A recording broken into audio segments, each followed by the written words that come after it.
Hello तो दोस्तों, आपका एक बार फिर से स्वागत है खेतेश्वर ट्रेडिंग कंपनी में। मैं संतोष राजपुरोहित आपको बताता हूं चाय के व्यापार संबंधित बातें। दोस्तों, आज का हमारा कॉन्सेप्ट रहने वाला है चाय पत्ती के व्यापार के ऊपर। क्या आप चाय पत्ती का व्यापार 1 महीने के लिए करना चाहते हैं? क्या आप चाय पत्ती का व्यापार 6 महीने के लिए करना चाहते हैं, या क्या आप चाय पत्ती का व्यापार अपनी पूरी जिंदगी करना चाहते हैं? दोस्तों, हर कोई व्यक्ति के मन में यही सवाल आएगा, या तो मैं पार्ट टाइम करूं लेकिन उसको लंबे समय तक करूं, या फिर चाय पत्ती का व्यापार करूं 1 साल के लिए करूं, या फिर लंबे समय के लिए करूं ताकि मेरी जीवन का गुजारा इससे ही चल पाए। तो दोस्तों, अगर आपका भी विचार है कि चाय के व्यापार को लंबे समय तक आपको करना है, तो सबसे पहले जो आपको चीज देनी होगी दोस्तों, वह देनी होगी आपको चाय पत्ती के व्यापार की गारंटी। कौन सी गारंटी? क्वालिटी की गारंटी। अगर आप चाय पत्ती के व्यापार में क्वालिटी मेंटेन कर पाते हैं, बढ़िया क्वालिटी दे पाते हैं, तो ही आपको चाय पत्ती का व्यापार करना चाहिए, नहीं तो आपको चाय पत्ती का व्यापार नहीं करना चाहिए। क्योंकि अगर आप चाय पत्ती के व्यापार में क्वालिटी अश्योर नहीं कर पाते हैं, बढ़िया क्वालिटी नहीं दे पाते हैं, तो आपको चाय का व्यापार नहीं करना चाहिए। क्योंकि क्वालिटी के बिना दोस्तों आज के समय कोई भी चीज लंबे समय तक नहीं चल पाती।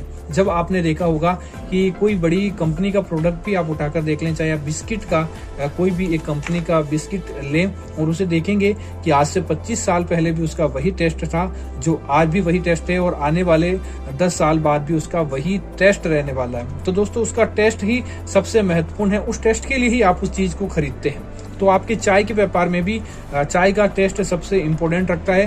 और चाय का टेस्ट कैसे आएगा दोस्तों? वह आएगा क्वालिटी के ऊपर, कि आप क्या क्वालिटी किसी दूसरे बंदे को देने वाले हो, और उस क्वालिटी के पीछे ही वह बंदा है। तो दोस्तों, इसके अंदर सबसे बड़ा अगर आपका कोई फैक्टर होता है तो वो होता है आपका टेस्ट।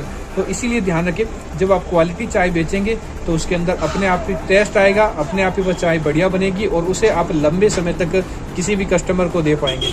तो आप कभी भी अपने 2 पैसे मार्जिन के चक्कर में या 2 पैसे ज्यादा कमाने के चक्कर में आप क्वालिटी को कभी भी नहीं भूल जाएं कि आप 2 पैसे आप ज्यादा किसी से चार्ज कर लें तो वह चलता है। लेकिन ऐसा नहीं कि आप रुपए वही रखते हैं और आप कम पैसों का माल खरीद कर लेकर आ जाते हैं और फिर उसे बढ़िया भाव में बेचना चाहते हैं। तो दोस्तों, यह आपका क्वालिटी मिसमैच आ जाता है। एक बार आप किसी चाय को बेच पाएंगे और उसके बाद कस्टमर आपसे दोबारा उस चाय की डिमांड नहीं करता है। तो सबसे बढ़िया फैक्टर यही है कि आप कम मार्जिन रखें और बढ़िया चाय बेचें, ताकि आप उसे लंबे समय तक अपने जीवन पर, आपने सोचा है कि मुझे अपने जीवन में यहाँ तक चाय बेचना है, तो आप लंबे समय तक बेच पाएंगे। नहीं तो आप एक बार में 200 किलो चाय बेच लेंगे, 300 किलो चाय बेच लेंगे, और उसके बाद आपको चाय के व्यापार से अपने आप ही निकलना पड़ेगा। आप चाय के व्यापार में लंबे समय तक नहीं टिक पाएंगे। कोई आपको ये बात नहीं बोलेगा दोस्तों, ये कड़वी बात है लेकिन सत्य है। होगा यही कि आप चाय के व्यापार में नहीं टिक पाएंगे। अगर आप चाहते हैं लंबे समय तक टिकना, तब किसी भी कस्टमर को एक जैसी क्वालिटी पिलानी होगी।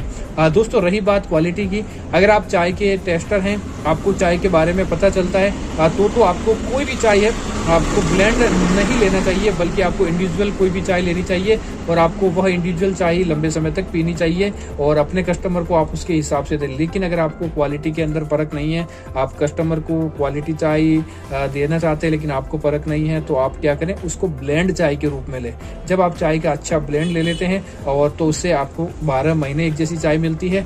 और जब आप कस्टमर को एक जैसी चाय हर समय पिलाते रहते हैं, तो अपने आप ही कस्टमर आपसे कहीं नहीं जाता, बल्कि वो आपका ही होकर रह जाता है। वो सदैव आपके साथ व्यापार करना चाहेगा और आपके साथ ही चाय लेना चाहेगा। तो आप भी यही करें कि हमेशा चाय का ब्लेंड दें।